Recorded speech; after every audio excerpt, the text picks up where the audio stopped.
Hoje eu estou aqui com uma pessoa que eu conheci ano passado em Ribeirão Preto e eu fiquei muito feliz que ele aceitou meu convite, porque ele tem um histórico grandioso no setor sucroenergético e passou por diversas multinacionais. Então é um prazer tê-lo aqui, dividindo todo o seu conhecimento, principalmente em gestão, liderança, governança. Hoje ele é conselheiro de grandes empresas do mercado, depois a gente vai falar um pouquinho sobre isso, mas eu queria apresentar para vocês Julimar Clemente. Obrigada pela sua presença. É um prazer estar aqui com você, é um prazer conversar com você e com seus ouvintes. Julimar, vamos lá, eu fiz um breve histórico, Sim. Mas eu quero que você conte a sua história, né? Vai ser um prazer. Me conta um pouquinho da sua trajetória até chegar em altos cargos de liderança. Bom, eu fiz toda a minha educação primária, secundária, colegial em escolas públicas. E como todo bom adolescente, eu tinha muitas dúvidas do caminho a seguir, né? Qual curso?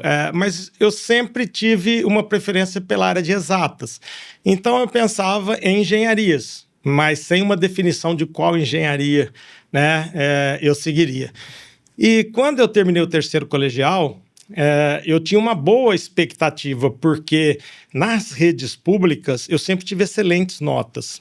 Eu nunca fiquei de recuperação, por exemplo, né? Então eu sempre estava ali no primeiro quartil de notas de cada escola que eu passei.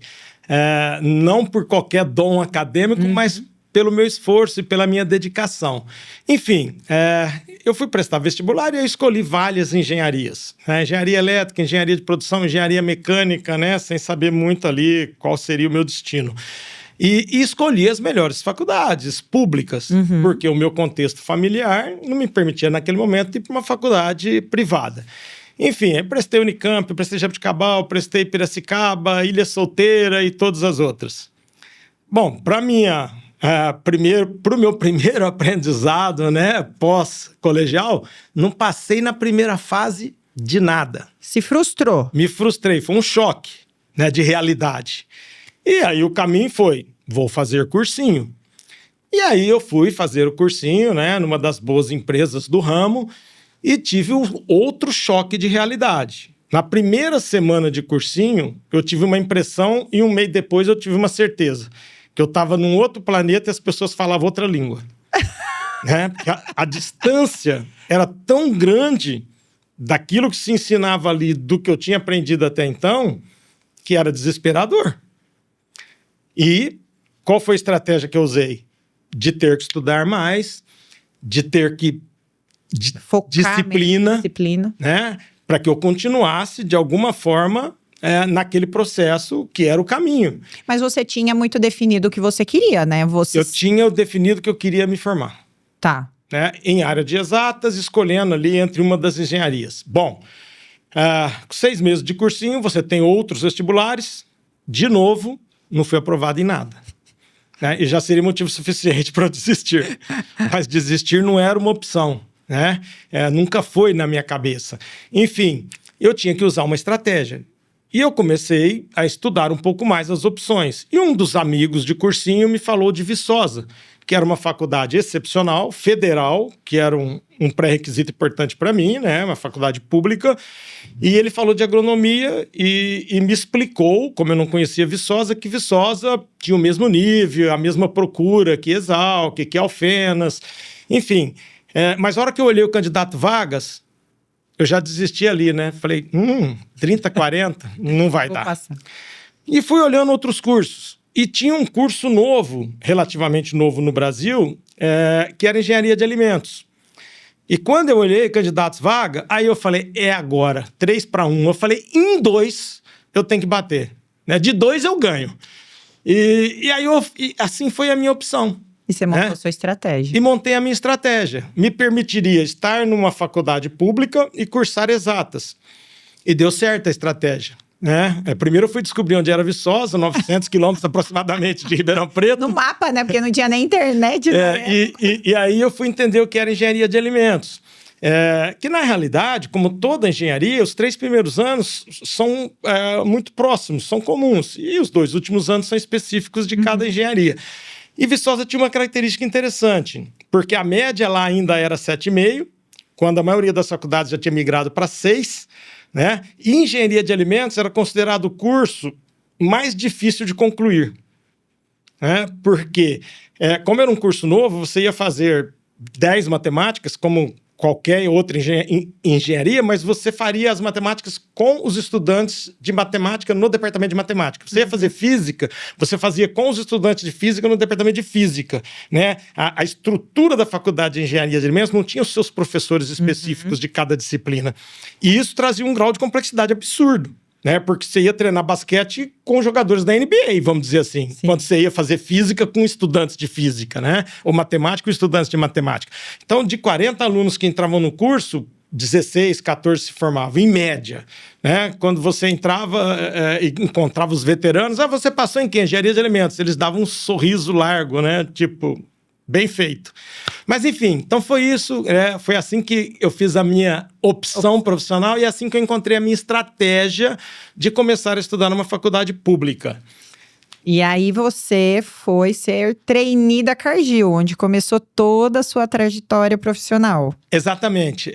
Antes da conclusão do curso e a minha entrada na Cargill, tem algumas passagens interessantes durante o curso, que acredito ser importante dividir também. Quando eu entrei na faculdade, eu entendi que meus grandes desafios haviam sido vencidos. Você achava que ali, meus desafios não tinha nem começado. Ficaram para trás. Acontece que com 15, 20 dias de faculdade, meu pai faleceu aos 46 anos de idade. Nossa, muito novo. Com um aneurisma que veio de uma forma inesperada. E eu já estava tendo muita dificuldade de adaptação, né, em Viçosa, 900 quilômetros de casa, a primeira vez que eu, saía para ficar tão longe. E era um curso de alto grau de dificuldade, como eu falei. Então, aquilo já estava por si sendo muito demandado mentalmente e psicologicamente para mim. E Viçosa tinha um ônibus para São Paulo por dia e levava 12 horas até São Paulo. De São Paulo aqui, mais 6 horas na época. O total da viagem entre esperas entre ônibus é 22 horas para chegar de Viçosa aqui. Então, quando eu recebi a notícia, eu demorei 2 dias para chegar a Ribeirão Preto. Então, foi um processo emocional muito desgastante. Chegando a Ribeirão Preto, eu tive que enfrentar todo aquele contexto e, na minha cabeça, eu não voltaria mais para Viçosa, porque era o caminho mais fácil. Eu fugiria de uma dificuldade imensa... Com uma desculpa. Com uma desculpa de um processo psicológico muito forte. E a minha mãe, dentro do contexto também emocional complicado, me dava sempre muita liberdade. A decisão é sua. E eu falei, então não volto mais. E demorei uns 20, 30 dias para decidir voltar. E por que eu decidi voltar? Porque alguma coisa ficava falando na minha cabeça. Termina o que você começou, termina o que você começou, termina o que você começou. E eu pensava nas pessoas que tinham entrado comigo daí 5 anos. Eu encontrando com elas. Onde você estaria? E onde eu estaria. E eles todos formados como engenheiros de alimentos. E eu voltei. E aí sim, eu fui entender o tamanho do muro que eu teria que transpor. Porque a média era 7,5. Eu tinha perdido todas as primeiras provas. Eu estava fazendo 5 disciplinas no primeiro ano. Das 5, eu fiquei em prova final de 4. Eu fiquei em prova final nas 5 e passei em uma. Nossa. Então, assim, eu fui para uma segunda etapa e consegui passar nas outras 3 e continuei na dependência de uma das disciplinas. Então, um processo extremamente desgastante em termos de perspectiva de curso, mexe com o teu brio, mexe com o teu emocional. E eu segui no segundo ano também, tentando recuperar o tempo perdido, mas sempre com aquele viés de vou desistir, e o outro contexto de termine. Então, fiquei navegando dentro desse mundo, até que no terceiro ano eu conheci a minha esposa, que foi, então, minha namorada, minha âncora, trouxe uma estabilidade emocional que eu precisava naquele momento. E no 4º ano de faculdade, para que eu voltasse a acompanhar uma parte da minha turma, porque uma parte tinha desistido realmente, eu tinha que fazer 8 disciplinas, o normal era fazer 5, 6. E 8 disciplinas com um grau de complexidade muito grande. E eu fiz inscrição para as 8 disciplinas e tive um dos melhores índices acadêmicos da faculdade naquele ano. Eu tirei 8,10. Em todas as disciplinas, eu tive nota máxima. E para mim foi uma redenção. Para mim foi uma virada de chave. Uma virada de chave, uma prova de que é possível vencer obstáculos quando você se propõe a ter foco e quando você se propõe a seguir na sua caminhada. E assim foi. Então, a minha entrada na Cargill, no programa de trainee, tem muito a ver com todo esse contexto pré-faculdade e faculdade. Porque eu fui aprendendo a lidar com desafios. E o programa de trainee da Cargill exigia que se falasse inglês. E eu não sabia falar, eu sabia ketchup, a M-Rap e era por aí. Né? Porque estudar inglês na época era muito caro. Sim. Extremamente caro. Então eu nunca dei foco e segui, né, dentro daquilo que me era possível. Mas mesmo assim eu me candidatei para as etapas de avaliação. E passei pelas 3 primeiras etapas, cheguei até a última etapa, que era... Inglês. Em inglês. E aí? E quando começou a entrevista, eu falei, bem... Deixa eu te contar uma coisa, eu não sei falar inglês. Foi uma surpresa para a entrevistadora, até porque eu não deveria estar ali, né? Foi uma aposta que eu fiz, né, de alguma maneira, diante de tentar transpor mais aquele obstáculo. E naquele momento eu olhei bem para ela e disse, olha, eu aprendo rápido e se você me der a oportunidade, eu garanto que eu vou conseguir acompanhar. Bom, ela encerrou a entrevista, agradeceu a minha participação e eu achei que tinha encerrado meu processo naquele momento. Dias depois eu recebi uma ligação da Cargill, me posicionando que como eu fui muito bem nas etapas anteriores, eles me dariam uma chance, mas que eles iriam contratar inicialmente 4 engenheiros trainees para aquela unidade que eu estava sendo contratado, mas como eu tinha essa condição precedente de não falar inglês, eles contratariam 5. E porque eles acreditavam que eu não acompanharia o processo de treinamento. E aí eles deixaram claro que se eu não acompanhasse, eu seria desligado e perguntaram se eu toparia. E isso sim. Muito inteligente também. Eles fizeram um teste com você ali, né? Sim. Te colocando no desafio e falar, vamos ver se ele vai realmente. Exatamente. E assim começou o meu programa. 3 meses depois, nós fomos para os Estados Unidos passar 90 dias de treinamento. Né? E aí é uma condição que os outros 4 falavam inglês, tinham uma facilidade muito grande de aprender, de se comunicar, e eu tinha que aprender por manuais. Aí eu aprendi a importância dos manuais, dos procedimentos operacionais, e o calendário, o tradutor do lado, né, manual, não tinha, né, toda a tecnologia que nós temos hoje, e tradução, e fazendo tradução, estudando, indo na fábrica e aprendendo a fazer leitura de layouts, né, me esforçando muito mais para entender o processo. E assim foi, né, todo esse início de mudança entre pré-vida acadêmica, vida acadêmica, até entrar no programa de trainee de uma das maiores empresas do mundo, naquele momento a maior empresa privada no mundo, que já operava em 5 continentes e mais de 100 países. E aí você ficou 15 anos, é isso, né? Sim, 15 anos. E aí você fez a sua transição para outras multinacionais do setor. Sim. Grandes players do mercado também, dessa parte do agronegócio. E eu queria entender um pouquinho...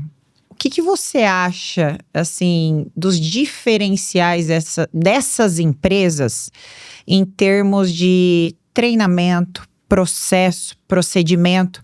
O que você acha que foi muito importante para essa sua base hoje como profissional, como executivo? Ok. Bom, desde o meu primeiro dia da Cargill, governança corporativa sempre foi muito forte.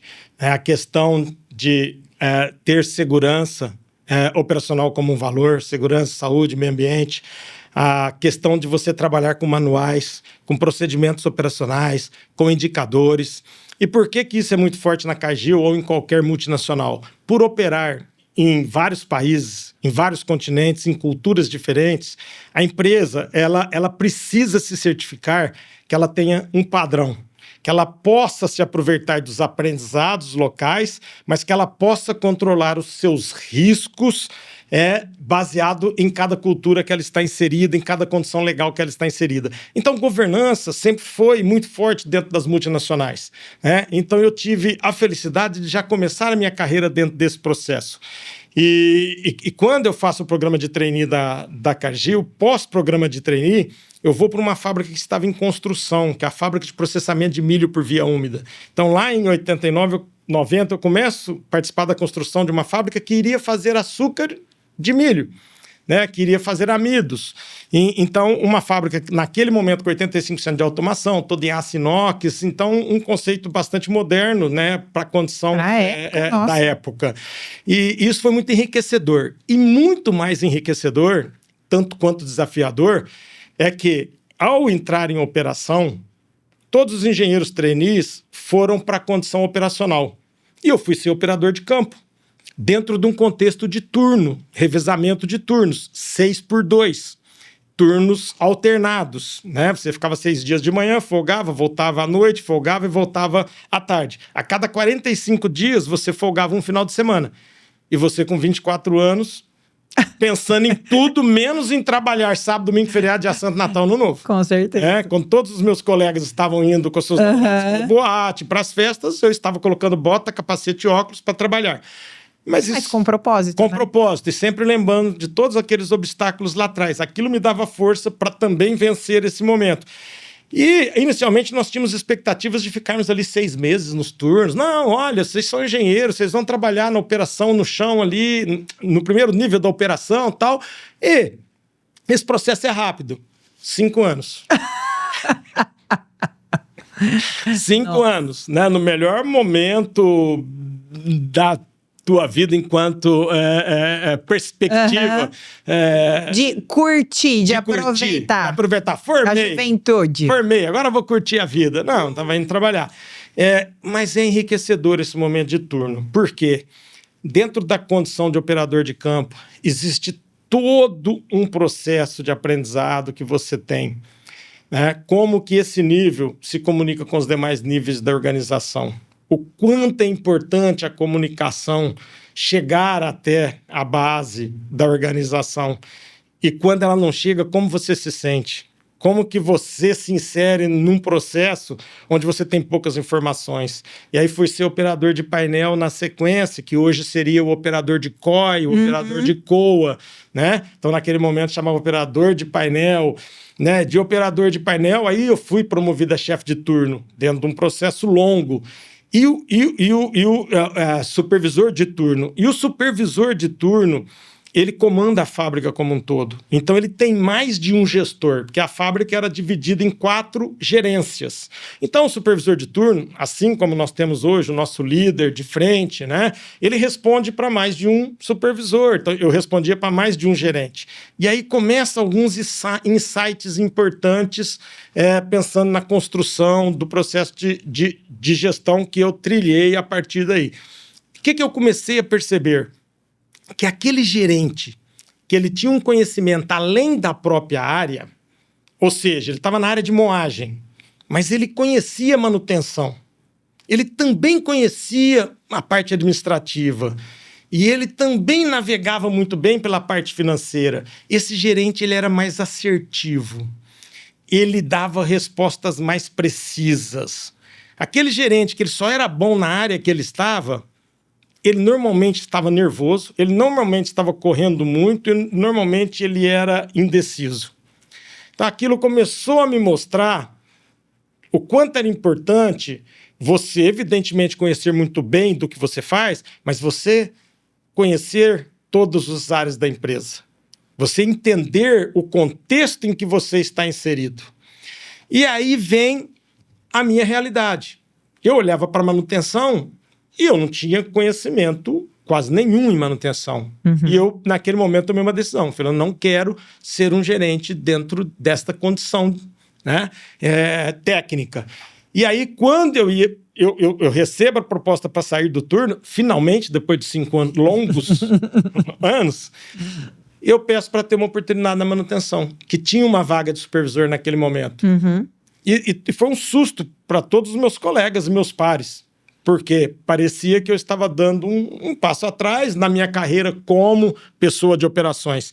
E foi uma das melhores decisões que eu já tomei profissionais, porque ali eu comecei a entender todos os processos com uma outra visão, comecei a entender o quanto a área de manutenção poderia contribuir para a operação e vice-versa.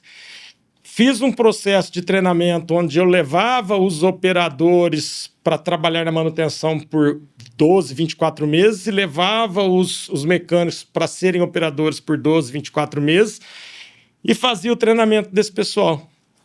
Então aquilo foi dando uma riqueza de conhecimento muito grande para mim. E aí eu fui me interessando por toda a parte administrativa, financeira e tudo mais.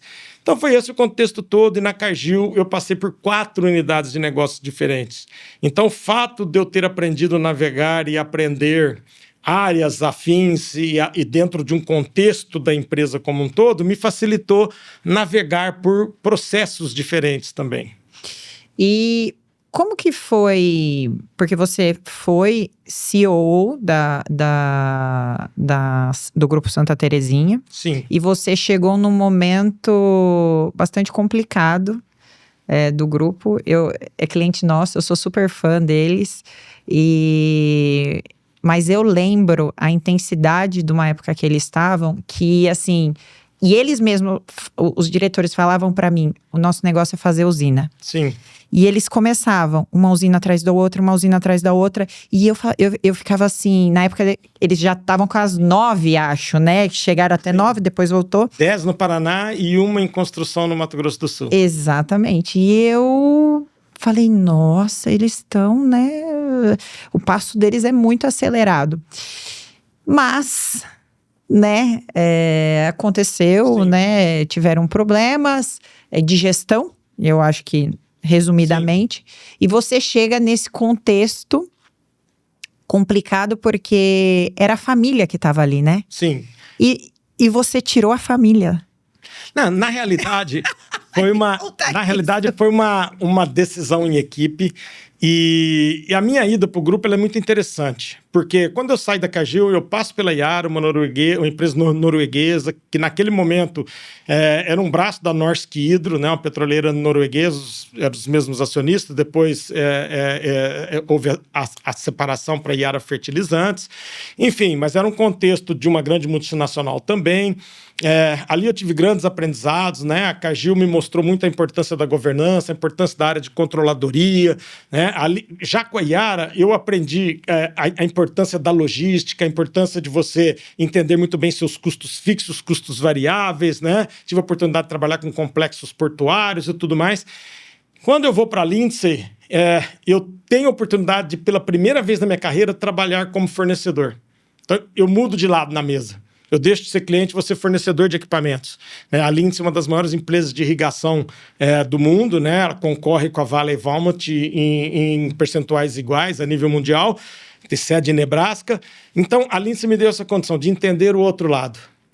Aí eu fui ver a importância e o contexto entre cliente e fornecedor no sentido de respeito mútuo.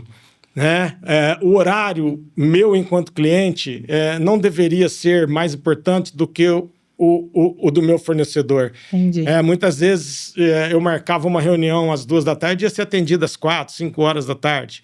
Sim. E até então eu não tinha percebido que talvez eu fizesse isso enquanto eu era cliente. Então aquilo foi me moldando um pouco também nesse sentido. E na Lindsay eu tive uma outra grande experiência. Além de conhecer um outro setor do agronegócio, eu comecei a participar de reuniões do conselho de administração que ocorria em Nebraska, e um dos membros do conselho era o Howard Buffett, que é filho do Warren.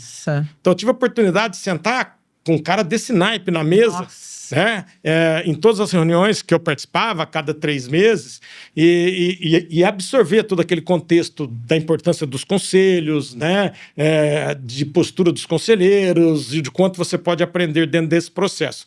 Bom, e aí eu vou definitivamente para o nosso segmento e daqui não saio mais. A partir de 2009 eu entro no nosso segmento, e de lá para cá são 16 anos de grandes aprendizados, e eu chego até a Santa Terezinha. Contexto para entender como eu cheguei até Santa Terezinha. E quando eu cheguei até Santa Terezinha, eu já estava num momento da minha carreira onde eu já tinha definido que o meu próximo passo seria estar com pessoas em que eu me sentisse atraído com relação a valores, com relação a como se portar no dia a dia ou profissional, seja pessoal, e de me sentir feliz dentro desse ambiente. Então, eu tinha, né, depois Porque você já tinha uma carreira consolidada. Eu já tinha passado, né, por todos os obstáculos que comentamos e alguns outros. E então, eu fui sentar com a equipe da Santa Terezinha para conversar. E foi paixão à primeira vista. Porque são pessoas maravilhosas, né, de valores idênticos aos meus, e extremamente motivadores, né? Profissionais de grande sucesso. E como você comentou, a empresa ela teve um crescimento muito rápido num determinado momento da sua história. Então ela começa lá em 1964 e ela vai construindo, né, um gigante do setor, né, um dos 10 maiores grupos moageiros naquele momento, maior exportador de açúcar, né, do sul do Brasil, produzindo mais de 1 milhão de toneladas de açúcar, tendo todo um contexto de logística próprio, da usina até o porto, tendo porto próprio, enfim. Mas teve um momento ali, 2002 a 2006, que o grupo comprou 3, 4 usinas e fez um greenfield e cresceu muito rápido. Então, essa mudança bruta de cenário associado a um alto grau de endividamento que você adquire nesses processos fez com que o grupo passasse a ter dificuldades de gerenciamento de toda essa dívida, né? E eles estavam negociando o alongamento dessa dívida com os bancos credores, mais de 30 bancos nacionais, internacionais. Nesse momento de negociação do alongamento da dívida, os bancos exigiram algumas contrapartidas. Entre elas, que o grupo contratasse uma das Big Four, uma das grandes empresas mundiais no contexto de implementação do processo de governança corporativa. Então, essa foi uma das exigências. A outra exigência, que o grupo contratasse um diretor de operações de fora da família e um CFO de fora da família. Por quê? Porque os bancos entendiam que precisava se aproveitar o DNA do grupo, precisava se manter as fortalezas que o grupo tinha, mas que era interessante trazer um contexto de mercado para que novos conhecimentos fossem associados aos já existentes. E assim eu chego até por indicação dos próprios bancos, né? E participo desse bate-papo, me apaixono pelos acionistas, pela maneira deles de ser, e começo a minha trajetória com o grupo. Entrei em outubro de 2018, né? Participando desse processo de alongamento de dívidas e repensando a estrutura organizacional, na época com a KPMG, que foi uma das 4 grandes empresas aí desse segmento escolhida, né, e que estava fazendo o trabalho de repensar todo esse contexto organizacional e de gestão do grupo. Mas foi desafiador mudar essa cultura organizacional? Sim, foi desafiador, mas foi um dos trabalhos mais gratificantes da minha carreira. E acredito que tenha sido um dos lugares onde eu mais me identifiquei enquanto profissional, enquanto pessoa. Durante esse processo de repensar a estrutura como um todo da empresa, eu fui designado para ser o responsável de gestão desse projeto. Então, para que isso acontecesse, nós conversamos da importância de todas as áreas da empresa, nos primeiros 2 anos, responderem diretamente para mim enquanto diretor do projeto de transformação. Né? Então, ficavam de fora desse contexto a presidência, a diretoria jurídica e a diretoria comercial. Toda a parte de contexto operacional, recursos humanos, saúde, segurança e meio ambiente, suprimentos, elas viriam para dentro da gestão da diretoria do projeto de transformação para que ela ocorresse mais rápida. Né? Isso foi extremamente assertivo. Por quê? Em 2018, o grupo já estava 3, 4 meses trabalhando nesse processo Em dezembro, a gente aprova a nova estrutura organizacional. Saímos de 15 diretorias que trabalhavam de forma individual. Isso não é uma crítica, é uma realidade dentro de um contexto que se desenhou num cenário que até aquele momento era apropriado para essa estrutura. Não existe estrutura organizacional perfeita e não existe Ctrl-C, Ctrl-V. Existe uma estrutura adequada para cada cenário. Até aquele momento, essa estrutura funcionou muito bem. Então, nós tínhamos que, a partir dali, usar a força da empresa enquanto gigante que se tornou. Então, para isso, nós repensamos essa estrutura e saímos dessas 15 diretorias para 10. E das 10 diretorias, nós criamos 3 clusters. E nós ficamos com a presidência, diretoria comercial, diretoria jurídica, diretoria financeira e os 3 clusters, 7. Então, o que teria que vir a seguir para que não corrêssemos o risco de sairmos de 11 unidades independentes para 3 unidades independentes? Nós poderíamos ter ido para 3 clusters e ter 3 unidades independentes iguais, né? Nós reduziríamos a quantidade de unidades independentes. Então, a ideia foi criar uma diretoria de planejamento e criar uma diretoria de controladoria. Para que essa diretoria de planejamento ela construísse, junto com os clusters, todos os padrões agrícolas e industriais e que esses padrões fossem comuns no sentido de evolução, no sentido de que aprendêssemos e evoluíssemos na mesma velocidade. Então, toda a parte de dimensionamento de equipamentos, controle de qualidade, toda a parte de projeções de eficiência, toda a parte de contexto técnico ficava na diretoria de planejamento. E onde entrava a diretoria de controladoria? Diretoria de controladoria dava sequência a toda essa informação na construção do budget, do forecast e de todos os processos contábeis importantes para que você entendesse o teu negócio e tivesse condição de tomar decisões rápidas e se adaptar rapidamente a mudanças de cenário, né? Então, dentro desse contexto, essa nova estrutura trabalhava e funcionava muito bem em ganhando velocidade. Nossa, super legal. Vocês fizeram, assim, e é muito legal, né, Julimar, que a gente vê agora como ela saiu da recuperação judicial, está muito mais forte. Sim. E eu tenho certeza que isso te dá muito orgulho, né? Sim, sem dúvidas. E esse processo, né, ele teve alguns percalços. Em dezembro de 2018, nós aprovamos essa estrutura. E em março de 2019, aconteceu o que eu chamo de acidente da recuperação judicial. Por que acidente? O grupo, em nenhum momento, ele conversou sobre a possibilidade de uma recuperação judicial. O foco era 100% no alongamento da dívida junto aos bancos. Acontece que, no início da safra de 19, com uma nova estrutura, essa nova estrutura já funcionando, com os novos diretores já que haviam chegado, juntando-se aos diretores do grupo que tinham ficado na estrutura, um trabalho todo já desenhado, com plano de ação para cada área, de forma estruturada, para ganhar eficiência, reduzir custos, isso tudo feito através de planos de trabalho. Enfim, o jogo estava construído no sentido de sabermos para onde iríamos. E aí, em março, um dos bancos credores executa a dívida da empresa, um banco que tinha uma dívida relativamente pequena diante do contexto geral. Ao executar essa dívida sem comunicar o processo de negociação que estava ocorrendo, todas as contas da empresa são travadas. Nossa. As contas da empresa e de seus acionistas. E nós, com 2 semanas de safra. Então, nós não conseguíamos pagar e nem receber nada, né? E até aquele momento, a dívida do grupo era exclusivamente bancária. O grupo não tinha nenhuma dívida fiscal, nenhuma dívida trabalhista, nenhuma dívida com relação a fornecedores, zero. Na verdade, ele tinha que pegar dinheiro para alavancar, então... A dívida era 100% financeira, né? E nós ficamos 2 semanas sem operar, receber, sem vender açúcar, etanol, e sem receber, sem pagar. Então, nós não tínhamos outra opção.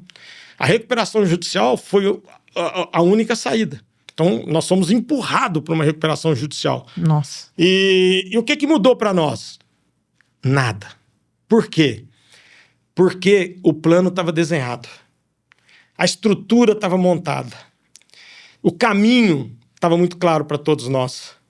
Naquele momento, nós sentamos, olhamos tudo aquilo que tinha sido construído, reafirmamos a nossa confiança naquilo que estava acontecendo e continuamos o nosso trabalho.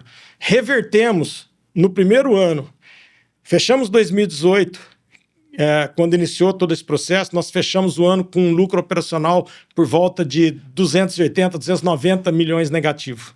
Nossa. Final de 18. Com o início do trabalho em 19, nós fechamos o ano de 19 para 20 com um lucro operacional de aproximadamente 426 milhões. Nós revertemos praticamente 750 milhões com o trabalho todo de transformação que foi feito e a velocidade que isso aconteceu. No segundo ano, começamos a enfrentar um processo muito drástico com relação à seca, Nossa, assim como todo o Centro-Sul. Isso perdurou ainda em 2021 e 2022. Então, nós tivemos 3 anos consecutivos de seca no Paraná e 2 aqui no restante do Centro-Sul. Se tornaram extremamente desafiadores. Tivemos a pandemia, que todos nós achávamos que demoraria 15 dias, né? Durou praticamente 2 anos. Tivemos uma geada forte, né? No Paraná, aqui também em São Paulo, pegou algumas áreas. E naquele momento, essa geada pegou 150 mil hectares do grupo. Nossa. Em condições de severidades diferentes. Mas, enfim, com todo esse contexto, o segundo ano de Projeto Transforma, nós também fechamos o lucro operacional por volta de 430 e poucos milhões. No terceiro ano, 200 e poucos milhões. Em 3 anos, nós tivemos um resultado operacional acima de 1 bilhão. Nossa. Isso foi fundamental para que nós pudéssemos sustentar as operações, porque nós não tínhamos acesso ao mercado financeiro.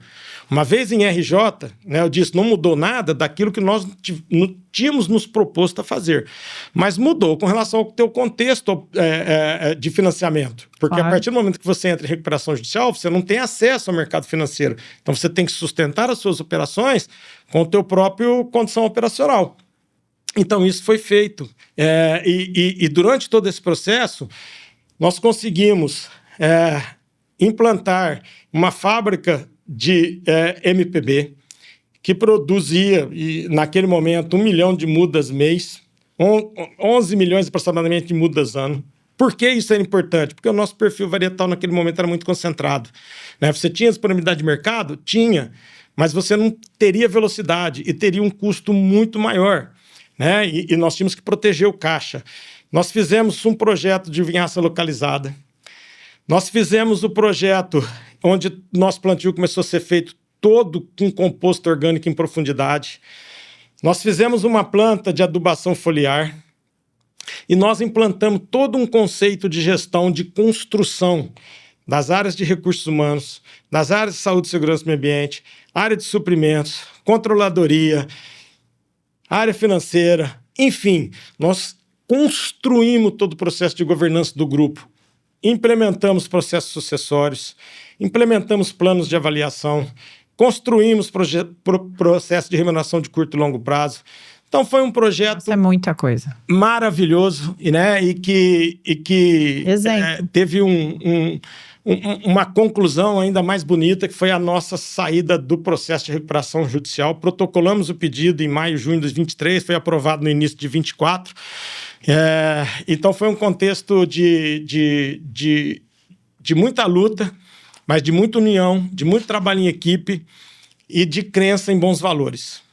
Nossa, é um case, assim, maravilhoso, que eu acho que todo mundo tem que escutar. E hoje você é conselheiro de vários grupos, né, do setor. E uma coisa que eu perguntei para o Julimar, em outra reunião, foi: Julimar, você que está sempre com essas pessoas, né, com esses altos executivos, com presidentes de grandes empresas, qual que é a característica que você vê de forma recorrente em todos eles? Tem alguma coisa, tem alguma similaridade? E você me falou uma coisa, você me falou foco. Sim. Fala um pouquinho sobre isso.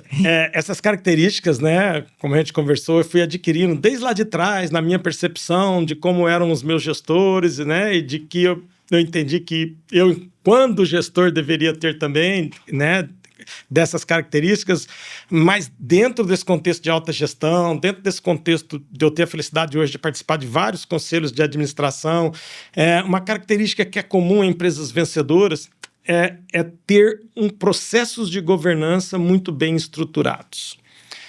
E aqui é importante a gente entender esse processo de governança como padrões que a empresa assume para todas as suas áreas de atuação. E esse processo pode ser construído degrau a degrau. Então, aqui é desmistificar um pouco aquela questão de que governança é um processo muito difícil, muito complicado. Não. Existe governança desde quando, nos primórdios, os primeiros povos começaram a andar juntos. E criaram-se algumas regras. Ali já era uma governança.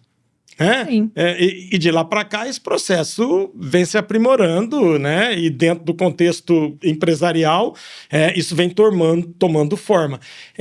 Então, essas implementações do processo de governança são comuns a grandes empresas e empresas que têm condições estáveis de passar por momentos de crise ou momentos mais favoráveis. Dentro desse contexto, outro grande aprendizado, o nosso negócio é agrícola. Esse é o nosso DNA, não se discute. Mas é importante que cada área da empresa seja forte o suficiente e tenha voz ativa dentro da estrutura. O elo mais fraco da corrente determina a força dessa corrente. O que eu quero dizer com isso? Nosso negócio é feito por pessoas. Sim. Nós construímos a equipe e a equipe constrói a empresa. Então, a área de recursos humanos, ela precisa ser muito bem estruturada.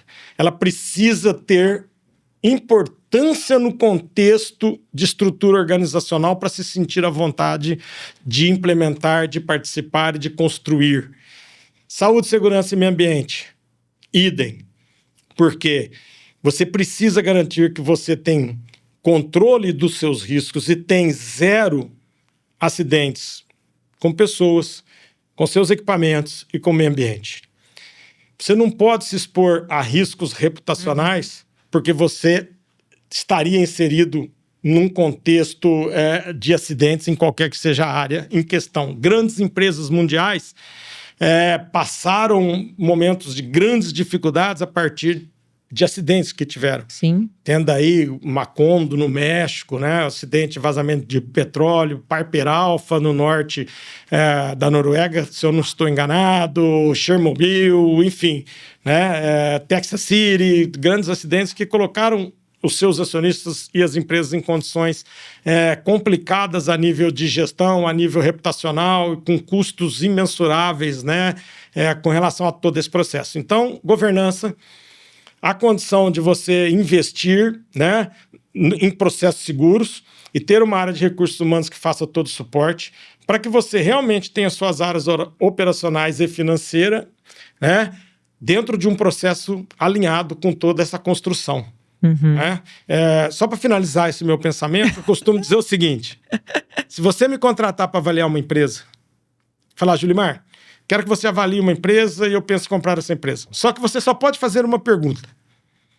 Então eu costumo dizer o seguinte: eu vou chegar na empresa que você me contratou para avaliar e vou pedir a estrutura organizacional e os KPIs de saúde, segurança e meio ambiente, os indicadores de saúde, segurança e meio ambiente. Por quê? Eu vou retornar e te dizer se você pode apostar nessa empresa ou não. Eu já te respondo. Se você me permitir 2 perguntas, se não só uma, para avaliar, eu vou pedir os indicadores, os KPIs da área de recursos humanos. E vou avaliar. Com esses 2 indicadores, saúde, segurança, meio ambiente e recursos humanos, eu vou voltar e dizer para você, Agatha, eu indico que você compre ou não essa empresa. Por quê? Porque o financeiro, né, o EBITDA, o caixa, as projeções, ela é uma foto da empresa hoje. Quando você tem bons conceitos, saúde, segurança e meio ambiente, da área de recursos humanos, quando você tem um bom processo de estrutura organizacional, quando você tem governança implementada, isso mostra uma tendência.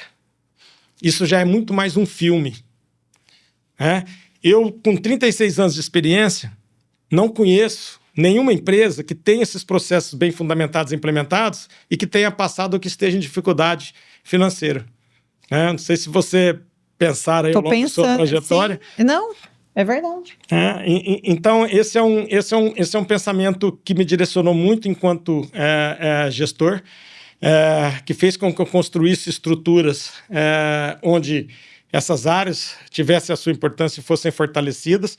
E lembrando sempre, né, que jamais coloca-se em dúvida o nosso DNA, que é agrícola. A agrícola representa 80%, né, de maneira aí, aproximada de todos os nossos custos. Né? Desse total de 80%, 60%, 65% desses custos são fixos. A indústria mais relevante ainda, 95% são custos fixos. Então, é evidente que essas áreas são o nosso core business, mas é um contexto que todas as outras precisam ter os seus elos de ligação para você manter a força da corrente. Você fala de governança, mas é igual você falou, a gente está falando de grandes empresas. Quando a gente traz para um nível abaixo, vamos falar médias empresas ou pequenas empresas, faturamento um pouco menos de 100 milhões aí, você acredita talvez no modelo de implementação de conselho compartilhado? Você acha que é possível? Porque às vezes a empresa não tem condição de ter pagar um Julimar, pagar conselheiros realmente, e aí ela tem que fazer outras opções. Você acha que é uma possibilidade hoje, uma tendência? Totalmente. E você pode fazer em etapas. Eu costumo dizer o seguinte: a tua estrutura organizacional é o primeiro passo para a construção de uma boa governança. O teu desenho do teu organograma. Eu associo esse passo ao primeiro botão da camisa. Se você acertar, você tem grandes chances do restante seguir numa sequência correta. Só que se você errar a estrutura organizacional, você vai trabalhar muito e vai chegar lá embaixo e as coisas não vão se encaixar. Então, começa por uma revisão da estrutura organizacional, avaliando se essa estrutura está adaptada o suficiente para a realidade da empresa, independente do tamanho dessa empresa. E, após a definição dessa estrutura organizacional para o contexto que a empresa está inserida naquele momento, estudar todos os papéis e responsabilidades de cada cadeira. Então, eu desenho a minha estrutura de organograma equilibrada, e aí eu vou olhar para cada posição e entender qual é o papel e responsabilidade de cada posição. E aí sim eu vou entender se cada pessoa que está naquela cadeira naquele momento se adequa ao papel e responsabilidade daquela posição. Porque muitas vezes é uma questão só de você trocar a pessoa de cadeira. A pessoa muitas vezes não está indo muito bem numa área, mas é um problema que a estrutura organizacional ou está errada, ou o papel e responsabilidade daquela área não condiz com o que a pessoa pode te entregar. Então, esse processo você pode fazer e deve fazer independente do tamanho da empresa. É importante que, independente do tamanho da empresa, cada funcionário da empresa, cada colaborador, como queiram, como preferirem, né, entendam a sua responsabilidade de forma clara. É a sua responsabilidade. Eu costumo dizer o seguinte: o dia que você chegar na portaria da tua empresa, né, e a pessoa que está ali te recebendo souber dos resultados da empresa, souber dizer exatamente como é a estrutura organizacional da empresa, o papel e responsabilidade de cada gestor, você fez teu papel. Aí sim, quando você começar a crescer, você começa a pensar na construção de conselhos. E num primeiro momento, você pode fazer combinado, um conselho de administração combinado com um conselho de acionistas. Num segundo momento, você pode separar esses conselhos, né? E num momento ainda à frente, você pode criar seus comitês. Uhum. Essa sequência não precisa ser necessariamente nesse formato que eu disse. Você vai entender o que a sua empresa precisa e vai construindo na medida que a necessidade for surgindo. Mas este processo, ele permite que você construa a estratégia da empresa dentro de riscos controlados, que você tenha flexibilidade de adaptação dessa estratégia em momentos desfavoráveis e permite que você garanta o processo sucessório da sua empresa. E isso te dá muito maior chance de perpetuidade da sua empresa. Verdade. Então, esse é um contexto que independe de tamanho, na minha opinião. Nossa, eu acho isso super importante, porque traz para o nosso nível também, né? Sim. Às vezes a gente acha que, eu não consigo pagar, eu não consigo fazer, mas é o básico bem feito, né? Sem dúvida. E isso pode começar pela nossa área, inclusive. Então, trazendo um raciocínio para nós, enquanto líderes, né, enquanto encarregados, supervisores, gerentes. Julimar, Agatha, minha empresa não tem toda essa estrutura ainda. E como que eu posso ajudar? Comece pela sua área. A sua área tem manual de operação? Se não tiver, comece fazendo. Como que eu faço o manual de operação? Reúna-se com os operadores e construa com eles. Um aprendizado que eu tive ao longo da minha carreira é que 95% dos problemas que eu enfrentei, quando eu gastei tempo para ir até a operação e conversar com a base da operação, a solução estava lá, em quem executa. É só saber ouvi-los, é só dar voz a essas pessoas. Porque eu estive lá na operação. Eu passei por isso e eu me senti sem voz e muitas vezes senti que eu podia contribuir. Então, construa o manual de operação da sua área, construa os procedimentos operacionais da sua área, construa os indicadores da sua área, de preferência que eles estejam alinhados com os objetivos da empresa. E quando eu digo indicadores, aqueles que permitam que você tome decisões e permitam que a tua equipe consiga enxergar a evolução diária.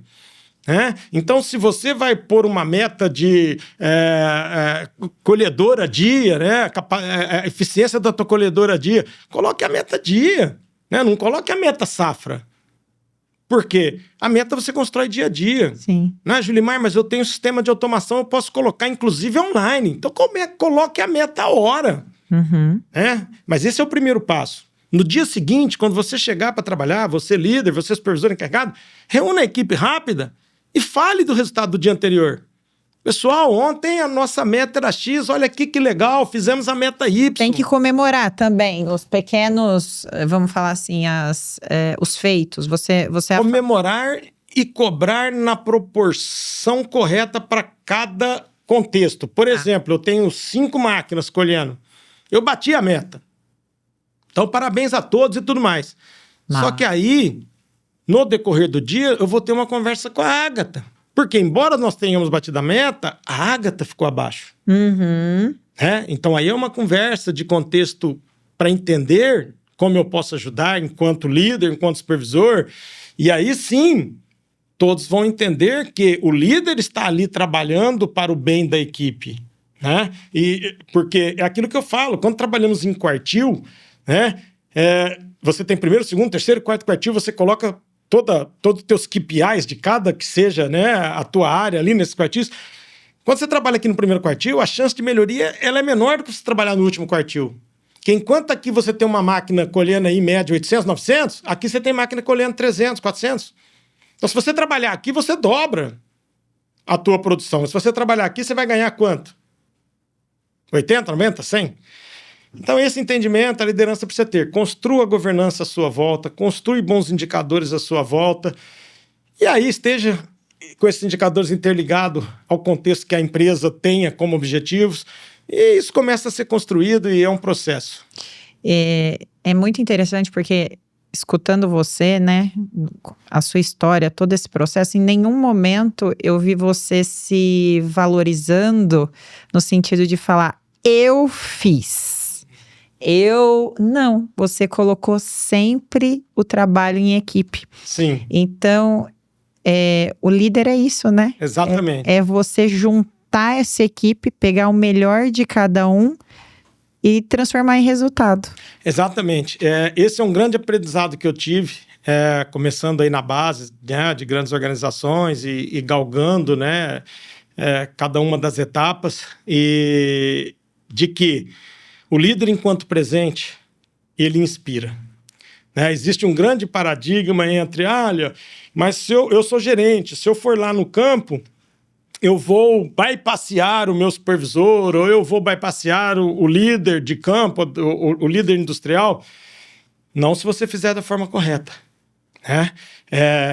Você estando no campo, você está contribuindo com o seu aprendizado, você está contribuindo com a tua maturidade operacional no sentido de entender o que está acontecendo e, através dos líderes de cada área, ajudá-los a mudar o contexto. Evidente que se você estiver no campo e alguma condição necessitar de sua interferência imediata e o líder naquele momento não esteja presente, ou o supervisor, você deve atuar. Mas deve ter a educação profissional de imediatamente comunicar à liderança daquela área a decisão que você tomou. Então, esse processo sendo feito da forma correta, o líder precisa estar em campo, independente do nível que ele esteja na organização. Tem um exemplo muito legal que eu gosto de dar aqui, né? Que vou falar rapidinho em função do nosso tempo aí, que é o seguinte. No 11 de setembro, fatídico 11 de setembro, nos Estados Unidos, né, que teve o atentado às Torres Gêmeas, tem uma história muito legal. Você pode assistir aí, né, nos Netflix, enfim, tantos meios de comunicação, a respeito do contexto que ocorreu com relação ao socorro, né, pós-acidente. Naquele momento, pouco antes do acidente, tinha uma equipe de corpo de bombeiros de Manhattan que estava no centro da cidade fazendo uma verificação de um chamado referente a vazamento de gás. E junto com eles tinha uma equipe de televisão, se não estou enganado, francesa. Tá?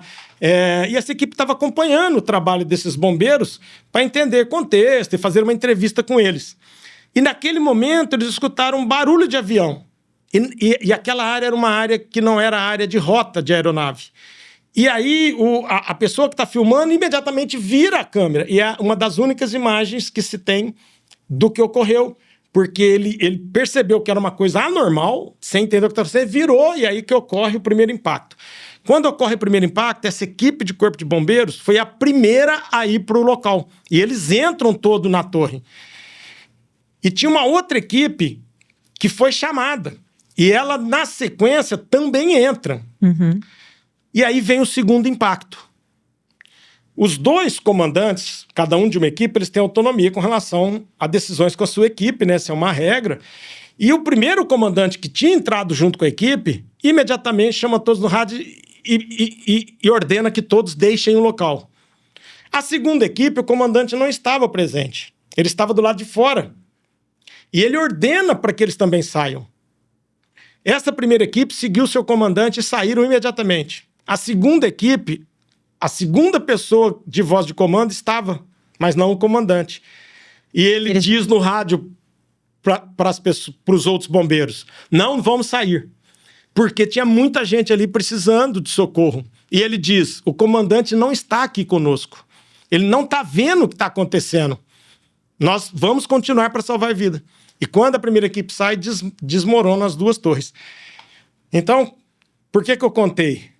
É uma história real que exemplifica, que fica na mente de todos nós, a importância do líder estar junto a seus liderados. Verdade. Independente do cargo que você ocupe. Nossa, foi muito conhecimento. A gente ficaria aqui horas. Eu sei que você tem muito para falar.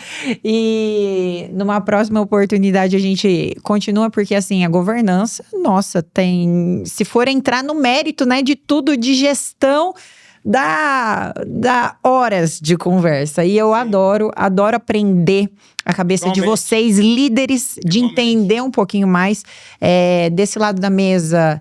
Eu acho que o meu ganho é tão grande.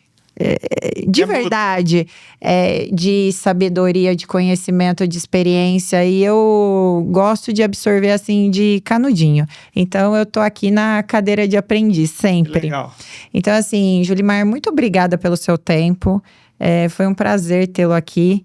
e compartilhando toda essa sua trajetória tão bonita, tão inspiradora. Obrigado. E eu acho que é isso que eu queria passar para os nossos telespectadores e de alguma forma agregar. Sem dúvida. Eu que agradeço a oportunidade. Você é uma pessoa inspiradora. Presta um serviço extremamente importante a todo segmento de agronegócio. E queria deixar uma mensagem final a todos os seus ouvintes. De todo esse bate-papo nosso, né? Que passou muito rápido, para mim voou. Eu gostaria de ficar aqui horas com vocês. A mensagem final que eu quero deixar é a importância da disciplina. A motivação, ela não me tirava da cama todos os dias. Às vezes eu estava motivado, ela me tirava da cama. Mas era a disciplina que me tirava da cama quando eu não estava motivado. A motivação não me levava para trabalhar no Natal, fazendo turno, não me levava a trabalhar no sábado, mas a disciplina me levava. Então, foquem na disciplina, né? Tracem os seus planos pessoais e profissionais, tenham valores fortes nesse sentido, valores éticos, valores morais, acreditem no processo. É a disciplina que te leva até o ponto de chegada. Você pode andar num trieiro ao longo da sua trajetória, mas esse trieiro precisa estar bem definido e pautado em valores éticos, em valores morais. Foco e resiliência. Perfeito. Obrigado a todos pela oportunidade. Espero que nós possamos estar conversando novamente em breve. Nossa, obrigada. Foi um prazer. Prazer é todo meu.